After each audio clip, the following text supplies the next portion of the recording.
Ladies and gentlemen, welcome back to the Big Fight Field channel where we speak the truth, we're honest, and we give out takes on AEW. It is Wednesday night, April 12th, 2023. I am joined by my co-host, Cameron Johnson, tonight. Cam, what is up, man?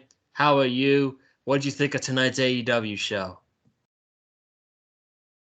Yeah, man, I thought tonight's AEW show was excellent tonight, man. Sorry for the delay. Sorry for the delay in speaking. I fixed my microphone. Not microphone. Fixed my audio. I didn't hear what you said, but first part. I'm sorry about that. But I got that situated, man. I thought Dynamite tonight was a really good show. And I thought Dynamite tonight was a really good show. You know, the build to Double or Nothing continues. You know, the build to Double or Nothing continues to impress. Continues to impress the Elite versus the BCC. The Elite versus BCC, to me, that is the best feud going right on all of wrestling. That feud continues to build very nicely. And the four pillars, fatal four-way match, Double or Nothing continues to be greatly built. So overall, although this was a hell of a show.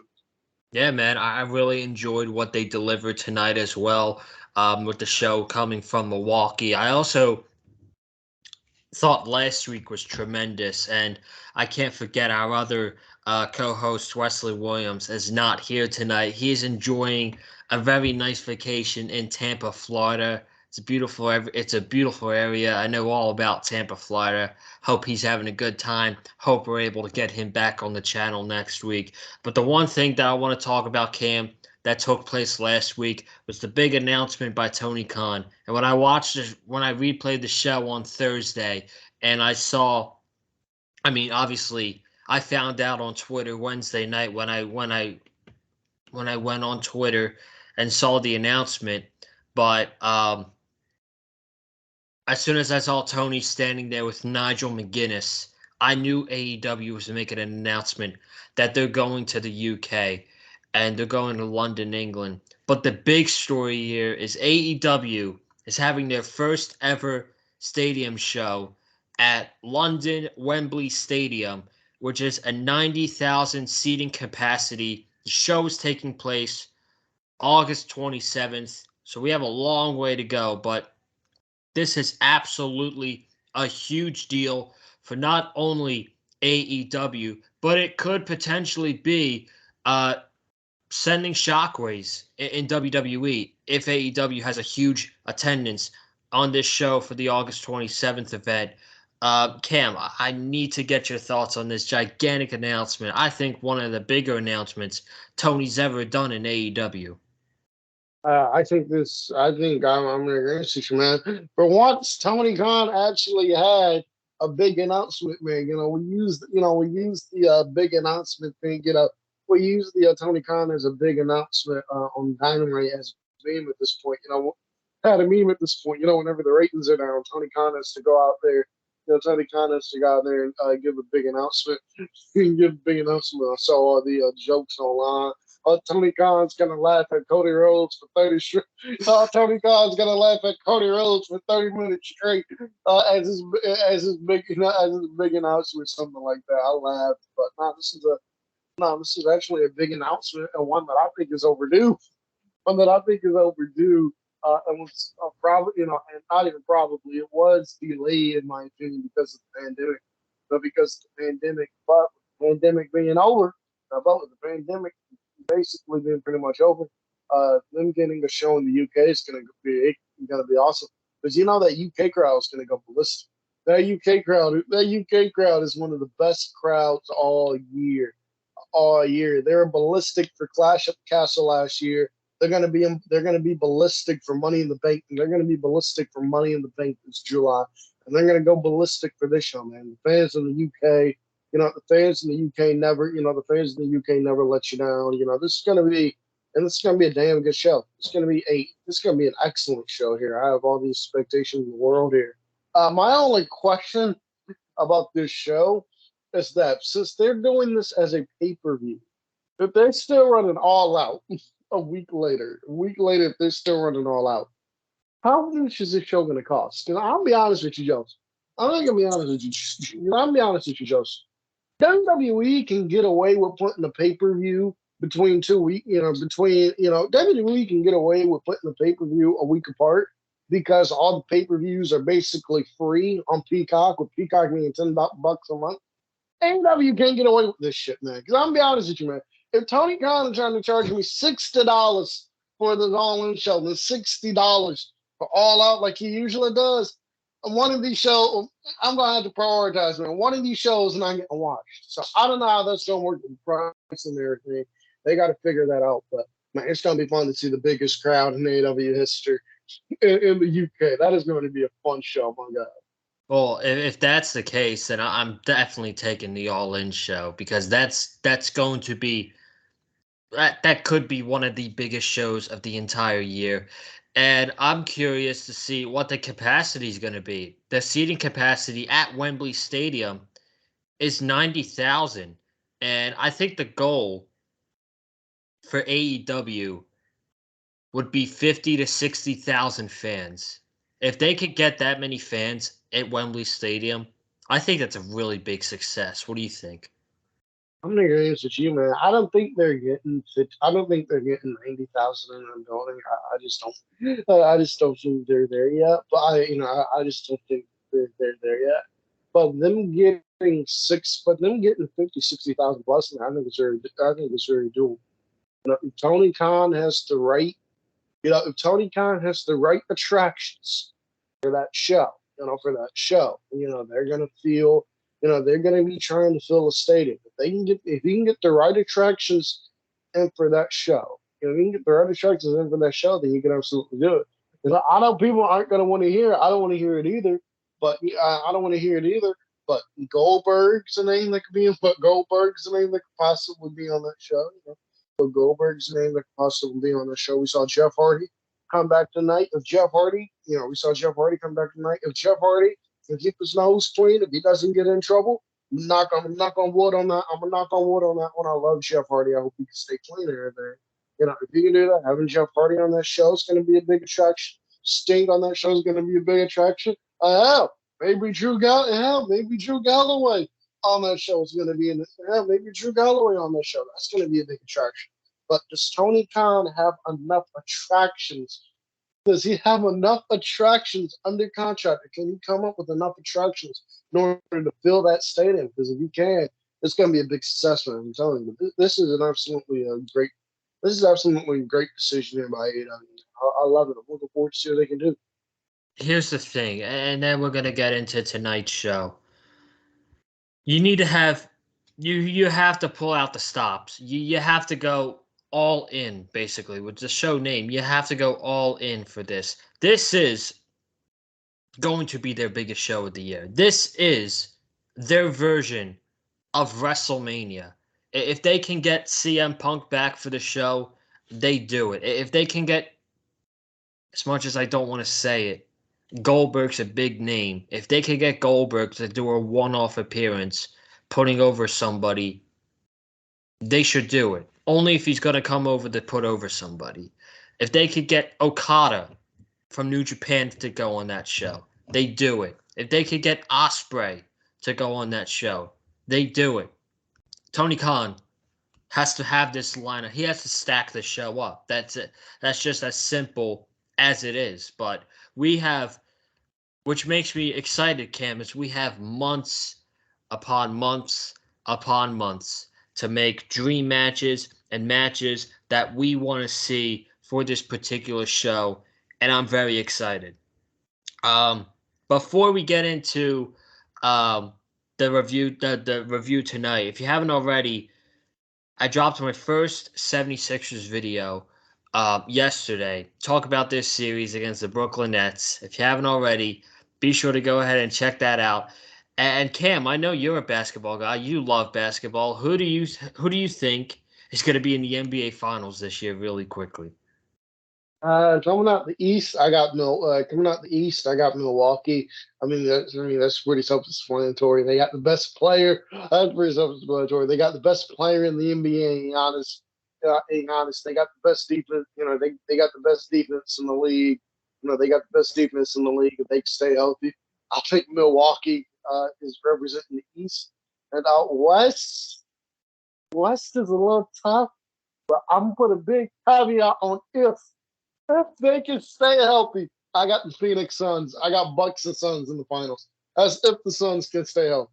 Because if they can stay healthy, because we know Kevin Durant didn't have some injuries. Chris Paul's injury prone. Devin Booker done had some injuries.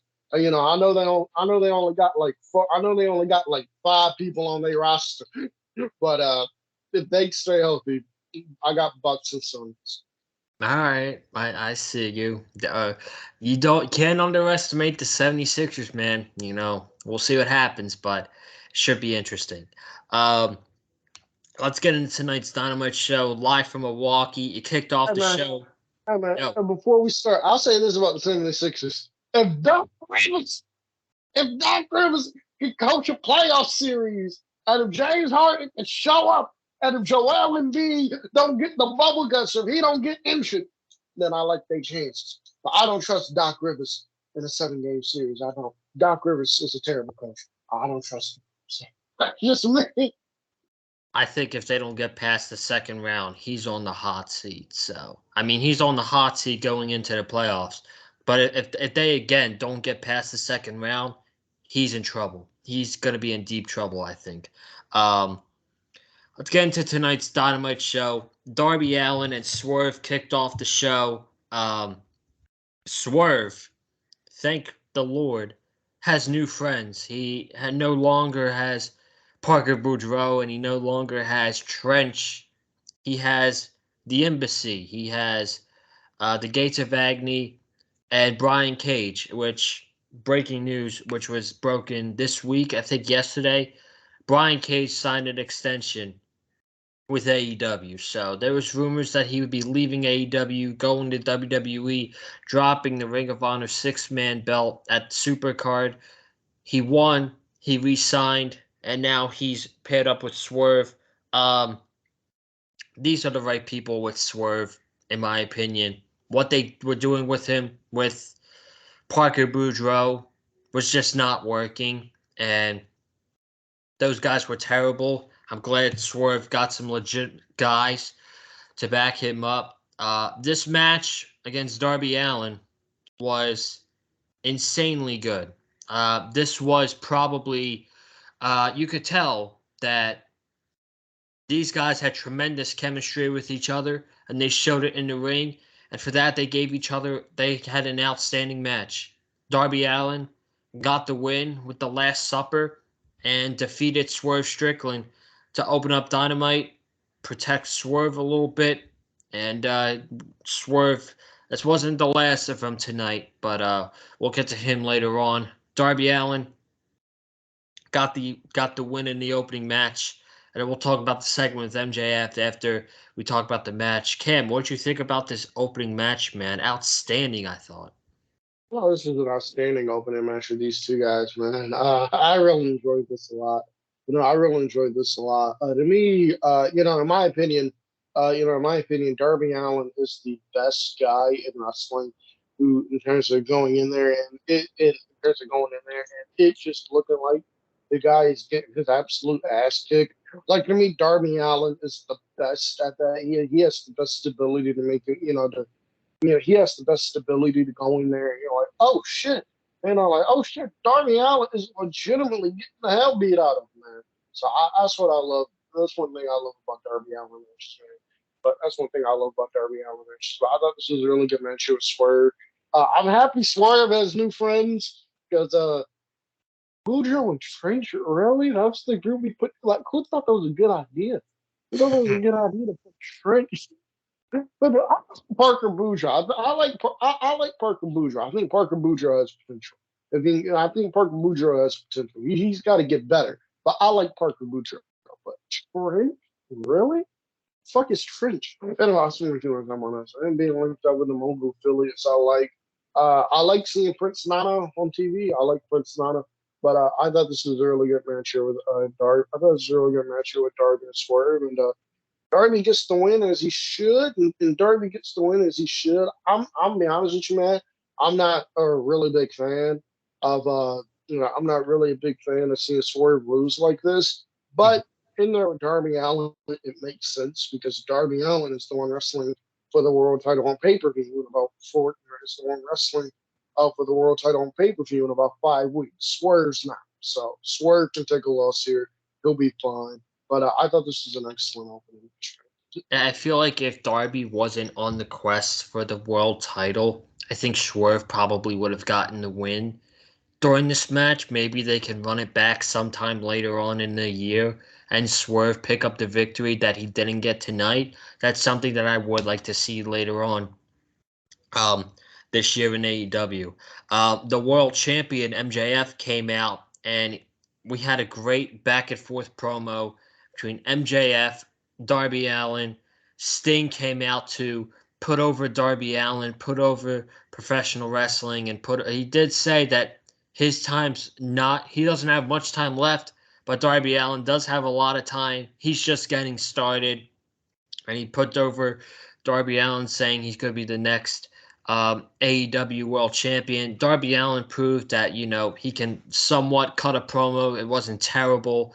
And MJF delivering really good bars about Darby Allin. Overall, I really enjoyed this. But I think that I thought the promo with Jungle Boy was better than this one. That's just my opinion, though. I want to get your take on it, though. This build for the Fatal 4-Way match. I think the bill for the Fatal Four Way is coming along pretty much. I think the bill for the four way. I think the bill for the four way is coming along very nice. It's coming along very nicely. I thought this promo with Darby and MJF. I thought this promo with Darby and MJF. I thought it was good. I thought it was a good promo. I liked Sting. I thought it was good. I liked Sting coming out. I liked Sting. I liked Sting coming out, and I liked Sting coming out for this promo. Trying to really hype up. Really trying to hype up Darby Allin. I really did like that. And I said this, and I said this online. I sent this to you and West in the chat. I think Sting is a top 5 signing in AEW. I think Sting is a top 5 signing in AEW history. What he's done for Darby Allin has been absolutely incredible. What he's done for Darby Allin has been absolutely incredible. And I thought this was so overall. I really enjoyed this. So overall, I really enjoyed this segment. I enjoyed this. I enjoyed this segment, and I enjoyed this. I'm looking forward to the four-way to the pay-per-view. I think there's only one more promo that MJF has to cut with at least the one individual, and that's Sammy Guevara. That's yet to happen yet. But I like it, man. It's building into a really nice match on a big stage coming up Memorial Day weekend, which is what is probably going to happen in a couple weeks in Las Vegas. Um, we then got into TNT Championship Open Challenge, and man, when did we start doing squash matches for the TNT Championship? Because I mean, this is sad. At this point, Cam, it's just getting sad, and the more this happens, like we've talked about a numerous amount of times on the channel, the more this happens, the less I care about the title. And it's like it's an all-time low right now with the TNT Championship in AEW. And yet we're getting another match next week between Wardlow and Powerhouse Hobbs for the TNT Championship. And I'm just not a fan, bro. I'm just not a fan. Hobbs squashes Silas Young. They squashed him in his hometown. And then Wardlow wrecks Hobbs' new car, and they're just doing a match next week. So, what are your thoughts, man? You have the same mindset as me? I do have the same mindset as you, man. I do have the same mindset as you. When they announced this match, I was actually kind of happy. I was actually kind of looking forward to it. I like Silas Young. I do. I like Silas Young. I do. The only man on AEW television tonight was Silas Young. He was the only man in AEW. You know what I mean? We had a bunch of guys go in the ring, and we had a bunch of guys go in the ring, pretend to be wrestlers. They had to tumble around the ring. Silas Young was the only real man on AEW Dynamite to make that. So I was looking forward to seeing Silas Young in the ring. I really was. I thought, I thought him and Hobbs could have been really good. Would have been really weird. It would have been really weird to see, to see Silas Young working baby. It would have been really weird to see Silas Young working babyface. To be working babyface, but they're in his hometown, so I wouldn't mind that. This being squashed to me was a complete waste of time.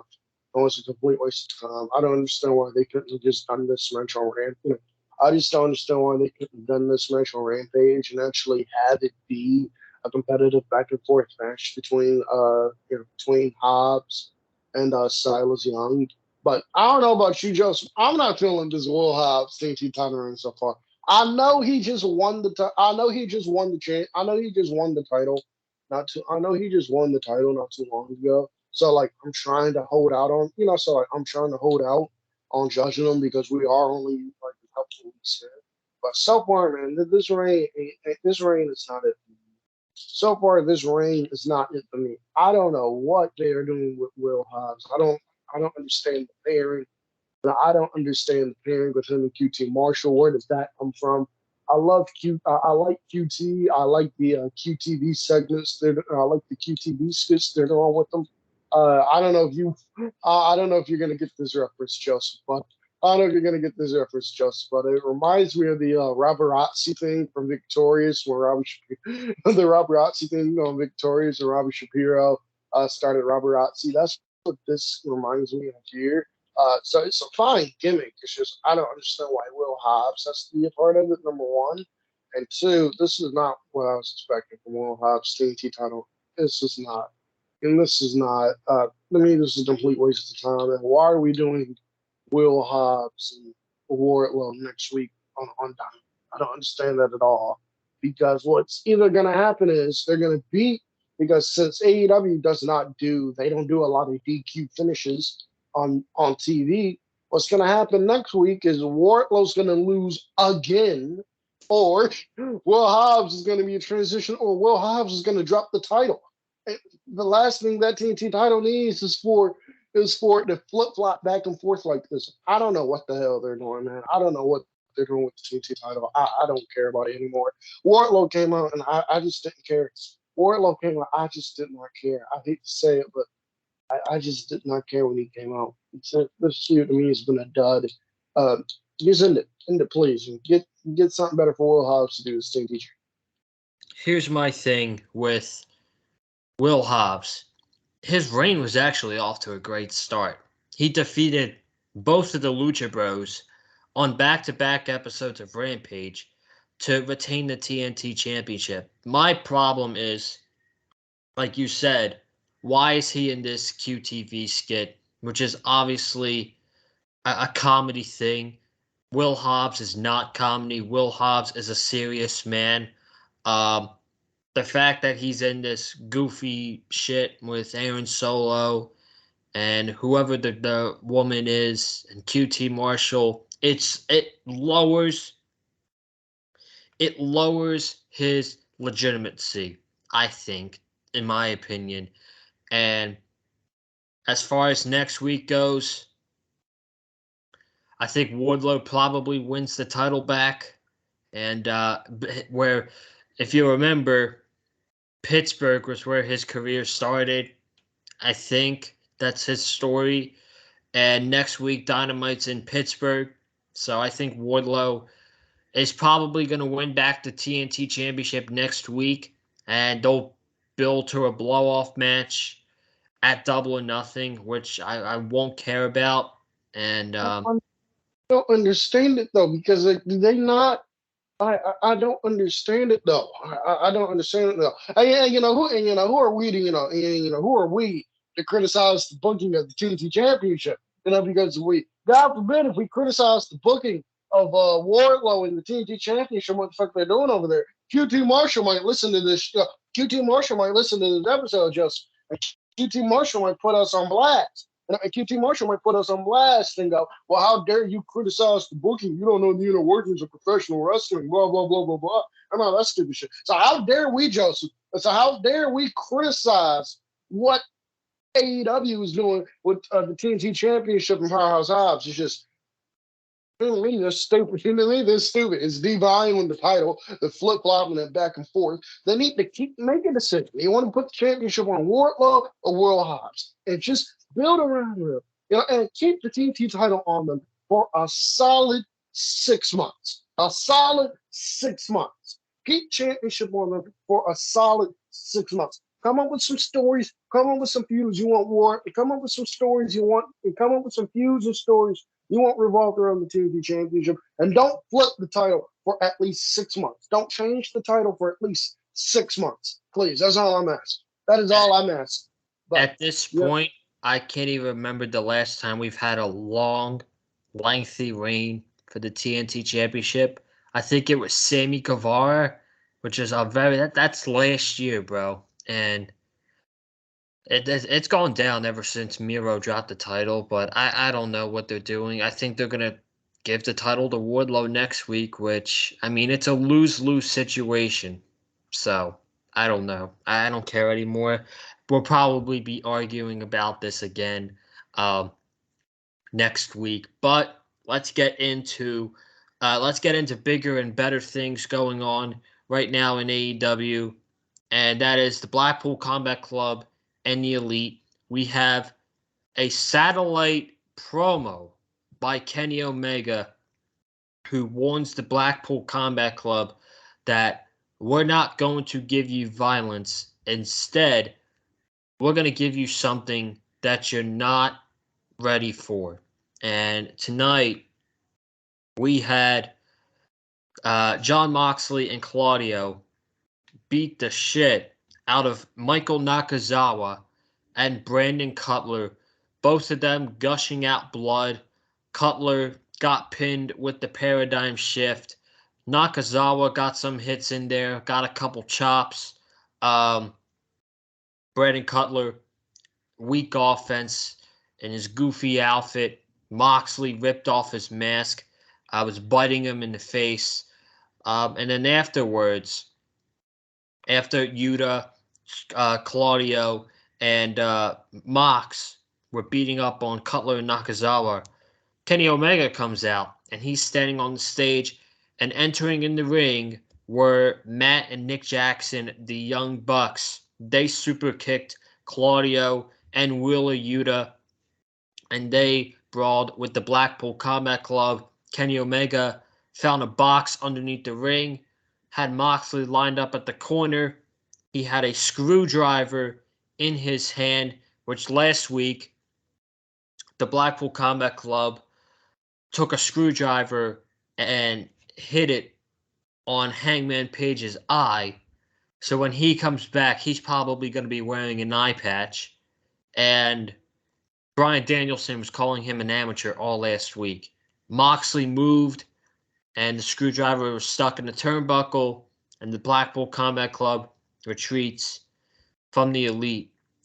Cam, not only is this feud the best thing in AEW heading toward Double or Nothing, this is probably, ever since WrestleMania's been over, this is basically since the return of Bryan Danielson, because that's what really kickstarted this feud, in my opinion.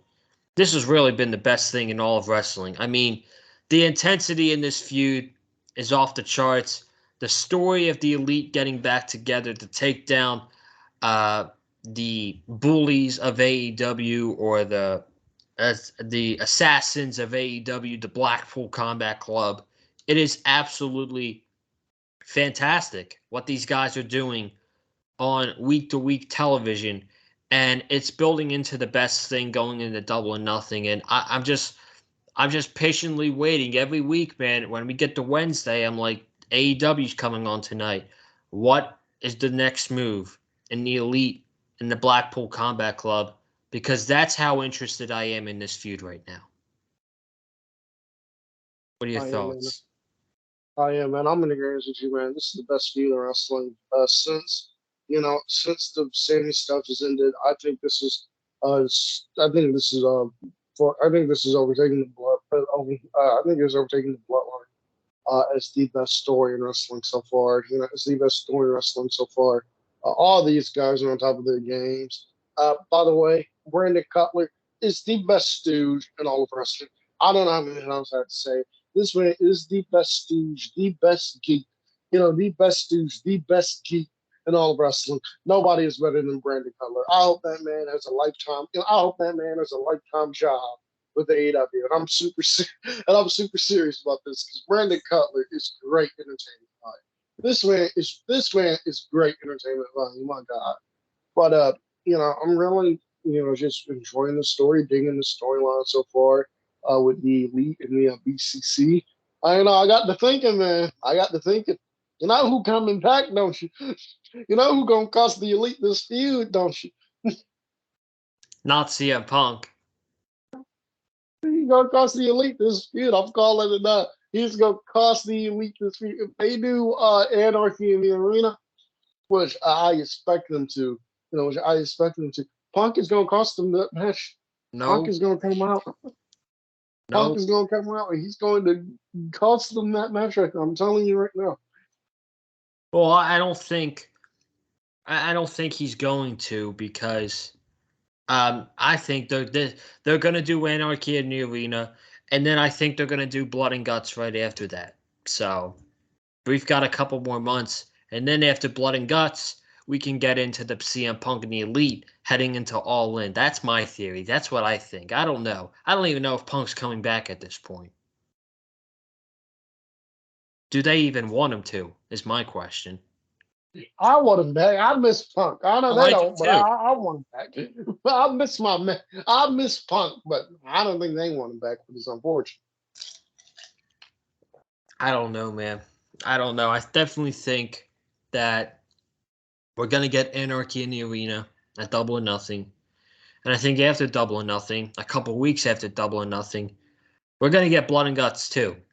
So I don't know, man. I don't know if they start after um after Forbidden Door, maybe. I don't know, but we read some rumors today that Dax Harwood said he wants to come back. He wants to wrestle. He misses wrestling. He's willing to do business with Kenny Omega and the Young Bucks if he wants to. And Cam, all I'm going to say is I'm not believing any of this until I actually see CM Punk on TBS. That's what I'm I going miss by. my man. I miss it. I miss. Just I don't know about you, bro. Just I don't know about you, bro. But I'll be watching them Punk. I'll be watching Punk. I'll be watching them Punk AEW highlights on YouTube. His promo battle with MJF. His promo. His feud. His feud with MJF. His promo against. His promos against Team Taz, man. I'm just watching that. I'm just going. I miss this man. Oh man, I miss this man on AEW television. Oh man, I miss him. I miss him. Please get your shit together, Punk, so you can come back. Please get your shit together. I miss him too, man. So we'll see. Um, we had the Outcasts, Ruby Soho and Tony Storm. They went against Riho and they went against Riho and uh, Sky Blue. Sky Blue. Sky Blue's all elite, so congrats to her. But the Outcast win in a few minutes, and I just don't care about the Outcast. I mean, I just don't care about this feud anymore, man. I know this is leading to something big, but you know, when are we gonna get that? I just right now, I don't know what they're doing, and I'm kind of concerned about it. What do you think? I think this match is fine, Anthony. The Outcast, I'm with you, man. The Outcast coming out each weekend, them spray painting people. I don't know what the fuck that's about. I'm not a fan of them coming out there spray painting people every week. I don't know what the hell that's about. I don't know what I don't know what the hell that is about. But I'm liking the stuff they're doing so far. I'm digging the few. It's just I don't understand why they got to come out and spray paint people. To me, I think I don't understand why they have to come out and spray paint people. To me, that spray painting shit is absolutely fucking stupid. I don't know what's this. I don't know what that is supposed to symbolize or what. But I'm not a fan of that. I'm not a fan of that at all. I'm not a fan of that at all. But I am digging the feud. I am digging the feud with them so far. Although part of me does wish they would switch up the feud a little bit because to me the feud it's starting to get very repetitive. Starting to get very repetitive. You know what I mean? The Outcasts have a match. You know what I mean? The Outcasts have a match. They'll spray. The Outcasts have a match. They'll spray that. They'll spray that. They'll spray the spray paint. They'll spray the spray. They'll spray the spray paint. Riho and Sky Blue come out to make the save. They get beat down. Jamie Hayter and Britt Baker then come out to make the save. Or it's the opposite. Or it's the opposite. Jamie Hayter and Britt Baker come out to make the save. They get beat down. Then Riho and Sky Blue make the save. Then they have a match. Then they have the match against Tony Storm. And then it's the same shit every week. I'm not a fan of that shit. I'm not a fan of it being the same thing every week. And for those of you that are for the AEW dick suckers that are going to come on here in this chat and go, you weren't watching the show, Cameron. You were watching the show, Cam. Are you honestly going to sit there and tell me that what they did that they did the same shit last week or the week before? Which is come out, get beat down, Riho, Jamie Hayter, Sky Blue, Britt Baker come out and make the save. Are you honestly going to tell me it's not the same thing? Because it is. It is the exact same thing. I wish they would switch that up. I wish they would switch that up. But it is what it is. I want to get wrestling each other every week. Wow. I need to get wrestling. The Elite and BCC are wrestling each other every week. Why do they have to wrestle each other every fucking week? Can we switch this up, please? Can we switch it up? Can we get Jamie Hayter and Allie on an episode of Dynamite? Well, I know we already had that, but still, Allie sucks. But still, can we get that? Where the fuck is Nyla Rose at? Can we get Nyla Rose against one of these women? Can we get some more variety and depth with these women's matches, please? It's the same shit every fucking week. No, I totally feel you, man. I totally feel you. But with what they do, with what Tony books every week, I'm just not interested. And every week I'm losing interest and I'm losing interest and I'm losing interest. And at some point it's just going to be like, just end the feud already. So I don't know. Hopefully we don't get the same thing next week, but we are getting Britt and Jamie against Tony Storm and Ruby Soho next week. The main event, Chris Jericho against Keith Lee. May I add, it's been a while since we've seen Keith and Swerve on Dynamite, so it was good to see them and see them building up what they got going.